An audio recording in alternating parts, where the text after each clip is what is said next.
एक दिन एक लड़की अपने बॉयफ्रेंड से पूछती है, अच्छा अगर मेरा विवाह किसी और लड़के से हो जाए तो तुम क्या करोगे। लड़के ने बिना सोचे समझे छोटा सा जवाब दिया, तो मैं भूल जाऊंगा। ये सुनते ही लड़की गुस्से में दूसरी तरफ घूम कर बैठ गई। लड़के ने उसकी नाराज़गी को भांपते हुए कहा, सबसे बड़ी बात तो यह है कि तुम मुझे भूल जाओगी।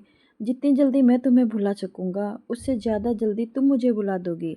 लड़की ने हैरान होकर पूछा, कैसे। लड़के ने बोलना शुरू किया, सोचो विवाह का पहला दिन, तुम एक नए घर में हो, शरीर पर जेवर है, चेहरे पर मेकअप, चारों तरफ कैमरों की फ्लैश लाइट और लोगों की भीड़। तुम चाहकर भी मुझे याद नहीं कर पाओगी और मैं तुम्हारे विवाह की खबर सुनकर दोस्तों के साथ कुछ उठपटांग पीकर किसी कोने में पड़ा रहूंगा। जब होश आऊंगा तो मैं तुम्हारे धोखेबाज बेवफा बोलकर गाली दूंगा, फिर जब तुम्हारी याद आएगी तो दोस्तों के कंधे पर सर रखकर रो लूंगा। विवाह के बाद तुम्हारा बिजी टाइम शुरू हो जाएगा, तुम अपने पति और हजार तरह की रस्मों में उलझी रहोगी। कभी कभी तुम्हें मेरी याद आएगी जब तुम अपने पति का हाथ पकड़ोगी या उसके साथ बाइक पर बैठोगी और मैं आवाराओं की तरह इधर उधर घूमता रहूँगा, जैसे ज़िंदगी का कोई मकसद ही नहीं है।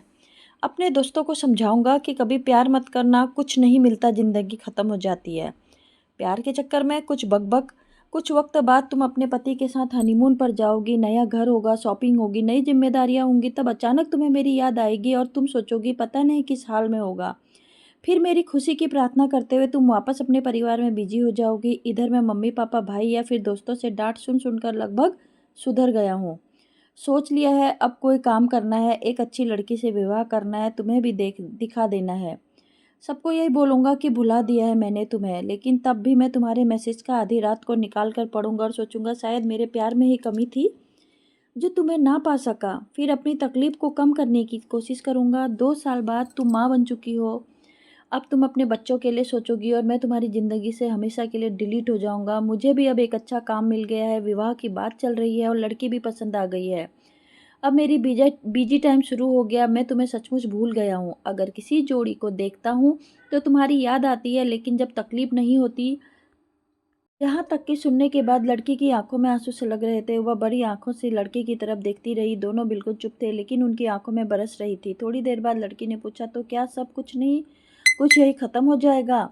लड़के ने जवाब दिया, नहीं, किसी दिन जब तुम अपने पति से किसी बात पर रूठ जाओगे और तुम्हारे पति आराम से सो रहे होंगे, पर पर उस रात तुम्हारी आंखों में नींद नहीं होगी। इधर मैं भी अपनी पत्नी में से किसी बात पर नाराज होकर तुम्हारी तरह जागूंगा। पूरी दुनिया से सो रही होगी। फिर हम दोनों के अलावा फिर हम अपने अतीत के याद करके खूब रोएंगे, एक दूसरे को बहुत महसूस करेंगे, लेकिन